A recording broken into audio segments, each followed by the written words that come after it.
Hello नमस्कार दोस्तों, मैं पायल लेके आई हूँ आज 10 खबरें फटाफट। तो आइए देखते हैं सबसे पहले हमारी आज की हेडलाइंस। ममता ने लिखी पीएम को चिट्ठी, कहा मुख्य सचिव को वापस बुलाने के फैसले पर करे पूर्ण विचार। देश के इस बड़े राज्य में एक हफ्ते और बढ़ा कोरोना कर्फ्यू, जानिए कब कैसे खुलेंगी दुकानें। कोविड-19 वैक्सीनेशन स्लॉट आसानी से कर सकेंगे बुक, बस इस नंबर पर करना होगा कॉल। महाराष्ट्र सचिवालय में बम की खबर से हड़कंप, मौके पर भारी पुलिस फोर्स मौजूद, जारी जांच। जुलाई तक कोरोना वैक्सीन की 20 से 25 करोड़ डोज खरीदने की तैयारी में सरकार। भारत में आज 5G phone Realme X7 Max launch के लिए तैयार, लीक हुई कीमत। SBI के करोड़ों कस्टमर्स को राहत, बैंक ने गेयर होम ब्रांड से कैश निकालने की सीमा बढ़ाई। बैटलग्राउंड्स मोबाइल इंडिया के नए टीजर में दिखी PUBG मोबाइल की झलक। भारत में कोरोना का प्रकोप अब धीरे धीरे कम हो रहा है, हालांकि मौत की संख्या अब भी बहुत ज्यादा है। स्वास्थ्य मंत्रालय के ताजा आंकड़ों के अनुसार पिछले 24 घंटों में 1,52,734 नए कोरोना केस आए और 3,128 संक्रमितों की जान चली गई है। वहीं 2,38,000 लोग कोरोना से ठीक भी हुए हैं। आज देश में लगातार 18वें दिन कोरोना वायरस के नए मामलों से ज्यादा रिकवरी हुई है। बीते दिन 10,18,000 टीके लगाए गए। वहीं अब तक 34 करोड़ 48 लाख से ज्यादा कोरोना टेस्ट किए जा चुके हैं। बीते दिन 16.83 लाख कोरोना सैंपल टेस्ट किए गए, जिसकी पॉजिटिविटी रेट 8% से ज्यादा है। देश में आज कोरोना की ताजा स्थिति, कुल कोरोना केस 2 करोड़ 80 लाख 47,534, कुल डिस्चार्ज 2 करोड़ 56 लाख 92,342, कुल एक्टिव केसेस 20 लाख 26,000, कुल मौतें 3,29,100 हो गई है। पश्चिम बंगाल की मुख्यमंत्री ममता बनर्जी ने प्रधानमंत्री नरेंद्र मोदी को चिट्ठी लिखकर राज्य के मुख्य सचिव अल्पन बंदोपाध्याय को दिल्ली बुलाने के आदेश को रद्द करने का अनुरोध किया है। ममता बनर्जी ने पीएम नरेंद्र मोदी को भेजे पत्र में कहा, पश्चिम बंगाल के मुख्य सचिव अल्पन बंदोपाध्याय को दिल्ली बुलाने के एक तरफा आदेश से स्तब्ध और हैरान हो। ये एक तरफा आदेश कानून की कसौटी पर ऐतिहासिक रूप से अभूतपूर्व तथा पूरी तरह से असंवैधानिक है। कोविड-19 वैक्सीनेशन स्लॉट बुक करने की सुविधा 18 से 44 साल के एज ग्रुप के लिए शुरू हो चुकी है। कोविड-19 के लिए ऑन साइट रजिस्ट्रेशन और अपॉइंटमेंट के लिए कोविन पर अप्लाई कर सकते हैं। RS शर्मा ने बताया, कोविड-19 वैक्सीन स्लॉट बुक करने के लिए आपको हेल्पलाइन नंबर 1075 डायल करना होगा। कॉल लग जाने के बाद आप कोविन स्लॉट बुक करने के लिए आपको अपने फोन पर 2 दबाना होगा। इससे पहले आप डॉक्यूमेंट्स को साथ में रखें। देश में लगातार हर राज्य में फिर से लॉकडाउन लग रहा है। वहीं अब राज्य में पिथौरागढ़ समेत कुछ पहाड़ी इलाकों में कोरोना का प्रकोप कम होता दिखाई दे रहा है।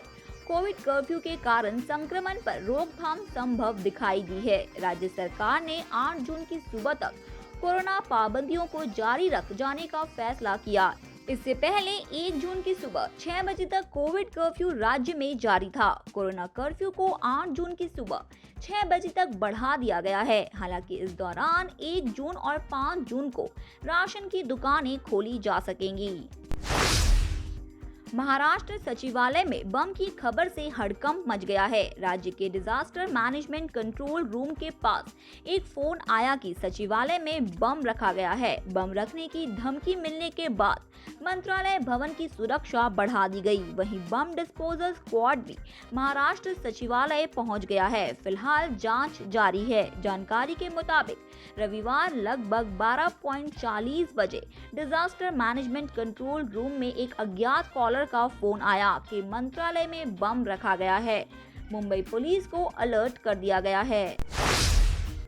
देश में चल रही कोरोना वैक्सीन की कमी को दूर करने के लिए सरकार हर संभव कदम उठा रही है। इसी के तहत जुलाई के आखिर तक सरकार की ओर से टीकाकरण के लिए वैक्सीन की 20 से 25 करोड़ डोज खरीदने की तैयारी है। इसके बाद अगस्त सितंबर तक वैक्सीन के 30 करोड़ डोज खरीदे जाएंगे। इनमें से 10 करोड़ डोज जून में ही सीरम इंस्टीट्यूट ऑफ इंडिया की ओर से सरकार को मुहैया कराए जाएंगे।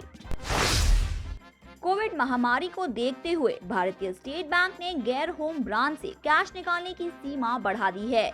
मतलब ये है कि आप अब अपने बैंक के किसी भी ब्रांच से ज्यादा पैसे निकाल सकते हैं। भारतीय स्टेट बैंक ने ट्वीट कर बताया कि अगर कोई व्यक्ति किसी गैर होम ब्रांच से अपनी सेविंग पासबुक के साथ आता है और उसका खुद का खाता है तो वो विड्रॉल फॉर्म के द्वारा एक दिन में अब 25,000 रुपए निकाल सकता है। पहले ये सीमा सिर्फ 5,000 रुपए थी।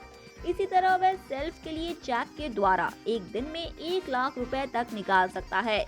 इसी तरह थर्ड पार्टी यानी किसी दूसरे के द्वारा सिर्फ चेक के नॉन होम ब्रांच से एक दिन में अधिकतम 50,000 रुपए निकाले जा सकते हैं।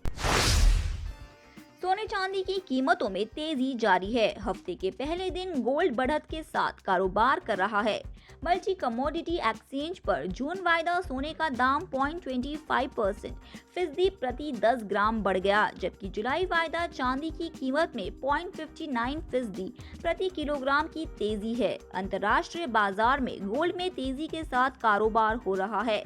अमेरिका में सोने का कारोबार $3.05 की तेजी के साथ $1,907.35 प्रति औंस के रेट पर चल रहा है। वहीं चांदी का कारोबार $0.11 की तेजी के साथ $28.05 के स्तर पर हो रहा है। Realme भारत में आज अपना नया flagship smartphone Realme X7 Max 5G launch करने के लिए तैयार है। फोन की लॉन्चिंग दोपहर 12:30 बजे शुरू होगी। फ्लिपकार्ट पर इस फोन को लिस्ट किया गया है, जिससे इस फोन के कुछ फीचर्स का पता चल गया है। खास बात ये कि फोन भारत का पहला ऐसा स्मार्टफोन होगा जो MediaTek Dimensity 1200 प्रोसेसर के साथ आएगा। Realme GT Neo की कीमत RMB 1,799 से शुरू होती है। क्राफ्टन का नया game battlegrounds mobile India Bharat में जल्द लॉन्च हो सकता है। इसे PUBG मोबाइल का भारतीय वर्जन माना जा रहा है। इसको लेकर कंपनी कई बार टीज कर चुकी है। एक बार फिर बैटलग्राउंड्स मोबाइल इंडिया के नए टीजर को कंपनी ने जारी किया है। बैटलग्राउंड्स मोबाइल इंडिया के नए टीजर को लेकर 15 सेकंड का एक वीडियो जारी किया गया है। कुछ रिपोर्ट्स के अनुसार ये गेम 10 से 18 जून को रिलीज हो सकता है।